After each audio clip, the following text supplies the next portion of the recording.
여러분 인생에 도움이 되고 싶은 지혜의 노트입니다. 당신이 원하는 모든 것은 이루어질 것입니다. 당신을 응원합니다. 이 영상이 마음에 드신다면 꼭 구독 부탁드립니다. 여러분의 구독은 저에게 큰 힘이 됩니다. 감사합니다. 사랑합니다.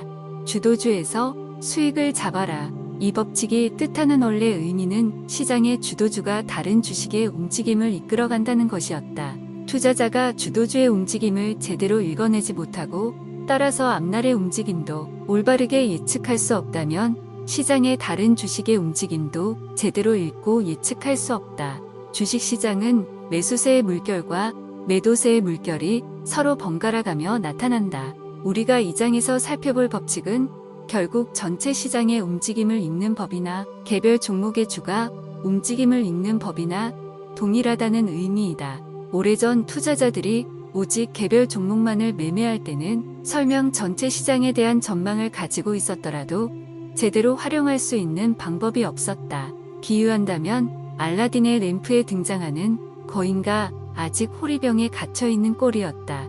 그러나 1929년 주식시장 대폭락이 있기 직전에 지수를 매매할 수 있게 되었고 또한 약간의 증거금만이 들면 매매가 가능해지면서 완전히 새로운 세상이 열렸다. 시장에 대한 해석과 대처 방법이 전적으로 바뀐 것이다. 시장에서 매수 세력과 매도 세력 간의 충돌이 어떻게 벌어지는지 정확히 이해하려면 매수 세력이나 매도 세력을 구성하는 각 투자자들이 서로 어떻게 반응하는지를 반드시 알아야 한다. 주식시장에 상장되어 있는 주식은 크게 세 그룹으로 나눌 수 있다. 1등 그룹, 2등 그룹, 3등 그룹이다. 이렇게 그룹으로 구분한 기준은 기관 투자자들의 관심 여부, 거래량, 투자 등급이다.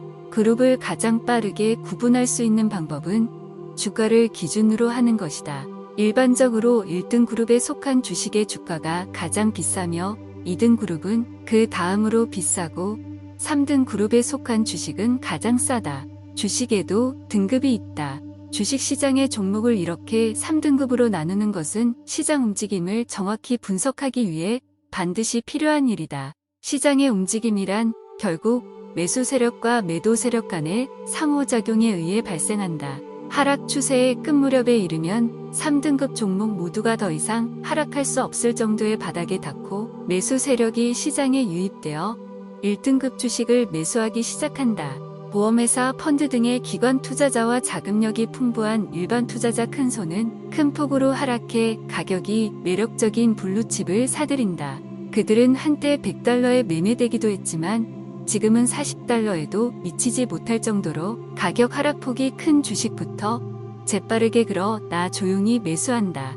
기술적 지표들은 블루칩의 주가가 바닥을 벗어나 상승세로 돌아섰다는 신호를 나타낸다. 하지만 그동안 주가는 오랜 하락 추세를 이어왔으므로 일반 투자자들은 더 이상 장기 투자를 목적으로 주식을 사들일 자금이 없다. 또한 블루칩은 재정적으로 가장 튼튼한 회사이므로 주식시장의 하락세가 진행되는 동안 경제 전반에 몰아닥친 불황에도 견딜 수 있었다. 그 과정에서 재무적으로 기반이 취약한 회사는 이미 도산했으므로 블루칩은 이들이 떠난 자리에서 시장 점유율이 더 높아지는 상황이 되었다.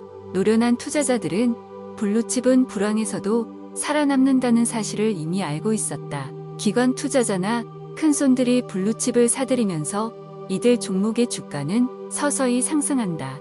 공급은 줄어들지만 수요는 늘어나기 때문이다.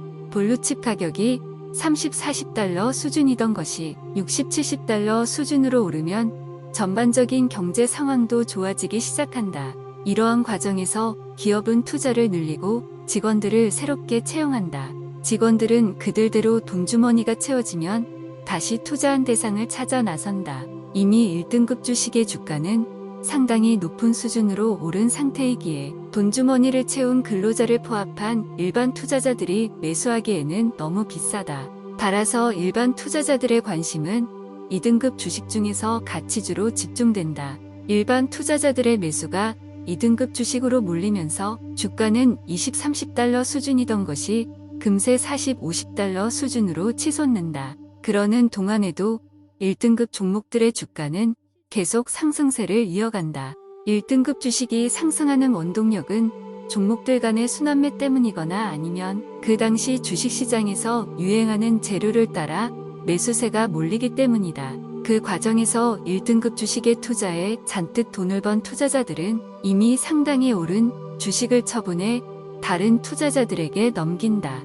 이제 1등급 주식들의 순환매가 이루어지고 2등급 주식이 상승세를 이어가면 자본금이 부족하고 미숙한 개인 투자자들은 3등급 주식에 눈을 돌리면서 스스로 함정에 빠지는 길을 택한다. 그러나 경험이 많은 투자자들은 3등급 주식에 대한 매수세가 늘어나면 그동안 이어졌던 상승 추세가 끝나간다는 징조로 간주한다. 매수세가 집중되면서 3등급의 보잘것없는 주식이 적정 주가에 비해 훨씬 비싼 가격으로 매매된다면 노련한 투자자들은 이럴 때를 노려 2등급 주식의 공매도 포지션을 만들기 시작한다. 왜냐하면 1등급 주식은 상승세가 시작될 때는 제일 먼저 상승하지만 하락세가 시작될 때는 오히려 가장 늦게 하락하기 때문이다. 물론 1등급 주식의 처분이 늘어나면서 가끔은 순간적인 약세를 보이기도 한다. 때때로 전체 주식시장은 큰 변동이 없는 가운데 1등급 주식이 뚜렷한 이유 없이 단기간에 10% 이상 하락하는 모습을 보인다. 그러나 이것이야말로 매우 중요한 신호이다. 상승세는 이제 끝났고 본격적인 하락세가 곧 전개될 것이라는 신호이기 때문이다. 최근 50년 동안 가장 유명해진 기술적 분석 기법은 랄프 넬슨 엘리어트가 개발했고 그 중간에 프로스트에 의해 계승되었다가 이후 로버트 프렉터에 의해 대중에게 널리 전파된 엘리어트 파동 이론일 것이다. 원래 엘리어트 파동 이론은 다우존스 지수의 움직임을 파악하기 위해 개발되었다. 파동 이론은 지수가 만들어가는 파동의 패턴을 파악해 시장이 앞으로 어떻게 될 것인지 예측한다. 그리고 일부 투자자들이나 분석가들은 파동 이론을 이용해 다우존스 지수의 움직임뿐 아니라 선물 가격이나 개별 종목의 파동도 분석한다. 정확한 주문 방법을 사용하라. 당신이 내는 주문에는 여러 종류가 있다. 그때그때 무엇을 원하는지 그리고 어떤 매매를 하고자 하는지에 따라 주문의 종류가 달라진다. 기대하는 결과를 얻으려면 무엇보다도 먼저 올바른 주문 방법을 택해야 한다. 내가 내는 주문은 대부분 시장가 주문이다. 포지션을 새로 시작할 때는 현재 시장에서 매매되고 있는 가격으로 즉각 체결되는 시장가 주문을 낸다. 그리고 보유하고 있던 포지션을 청산할 때도 대부분 시장가 주문으로 낸다. 나는 항상 시장에서 포지션을 잡는다는 느낌을 가지고 있다. 그래서 시장이 상승 추세일 때는 무언가를 매수하고 싶고 시장이 하락 추세일 때는 무언가를 매도하고 싶다. 그런데 대부분의 투자자들은 시장가 주문에 비해 지정가 주문을 더 선호한다. 그들은 정말로 이렇게 생각하는 것 같다. 즉 그들은 자신이 지정한 가격에 매매가 체결되지 않으면 상승 추세이거나 하락 추세이건 나타나지 않는다고 믿는다. 이 같은 사고방식은 이를테면 시장이 투자자의 희망대로 움직일 것이라고 믿는 것과 같다. 정말이지 어리석은 생각에 지나지 않는다. 시장은 언제나 시장이 원하는 대로 움직인다. 투자자가 시장에서 수익을 얻으려면 시장이 어떻게 움직이고 있는지 파악해야 하는 것은 투자자의 책무이다. 물론 경우에 따라서는 시장가 주문을 사용하지 않고 다른 종류의 주문을 사용해야 할 때도 있다. 단순히 시장가 주문에 비해 다른 주문을 더 선호하기 때문이 아니다.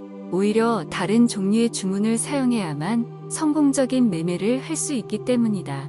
지정가 주문. 이 주문은 매매가 체결되는 구체적인 가격 수준을 지정하는 주문이다. 매수 지정가 주문은 중개인에게 특정한 가격 이하로 매수할 것을 요청하는 주문이다. 그리고 매도 지정가 주문은 특정한 가격 이상으로 매도할 것을 요청하는 주문이다.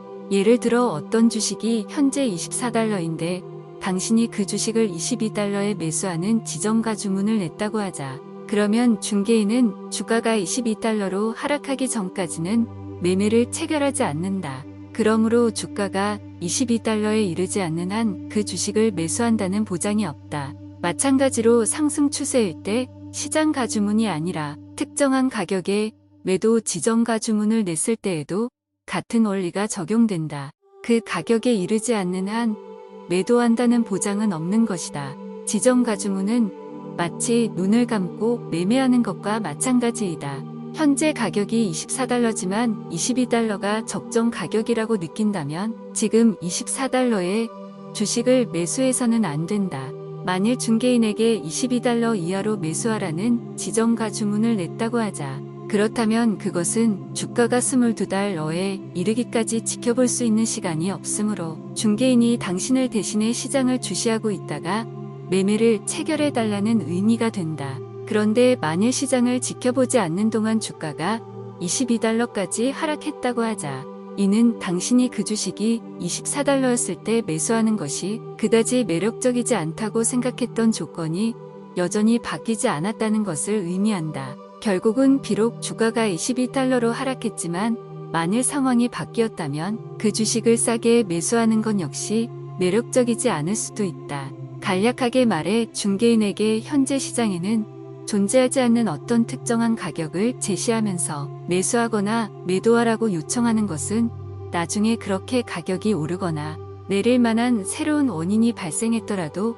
무시해 버리라고 말하는 것과 같다. 조건부 시장가 주문. 조건부 시장가 주문은 사전에 미리 정한 가격 조건이 충족되면 현재의 시장 가격으로 매매가 체결되는 주문이다. 지정가주문과 조건부 시장가주문의 차이점은 지정가주문은 사전에 지정된 가격으로만 매매가 체결되지만 조건부 시장가주문은 그렇지 않다는 데 있다. 조건부 시장가주문은 시장의 어떤 때에는 매매가 활발하다가 또 어떤 때에는 활발하지 못한 경우에 주로 사용된다. 가격이 어떤 수준이냐에 따라 매매가 갑자기 크게 늘어날 때가 있고 그럴 경우 주가는 급격하게 변동한다.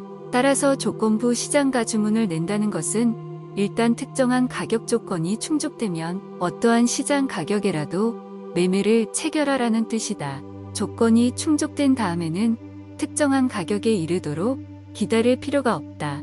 나는 주식시장에서 마감을 앞두고 있는 시간에 조건부 시장가 주문을 주로 활용한다. 마감을 앞둔 마지막 15분 동안 매매는 매우 활발해질 수 있다. 특히 시장이 한쪽 방향으로만 움직였다면 더욱더 활발해진다. 마지막 15분을 앞두고 나는 하루 중에 최고 가격과 최저 가격을 확인한 뒤 그 가격보다 조금씩 더 높거나 혹은 더 낮은 가격으로 조건부 시장가 주문을 낸다.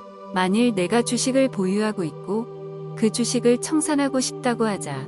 이럴 때 시장의 움직임이 새로운 고점을 만들 대세가 되어 있다고 판단되면 나는 오늘의 최고 가격보다 조금 높은 수준에다 조건부 시장가 주문 매도 주문을 낸다.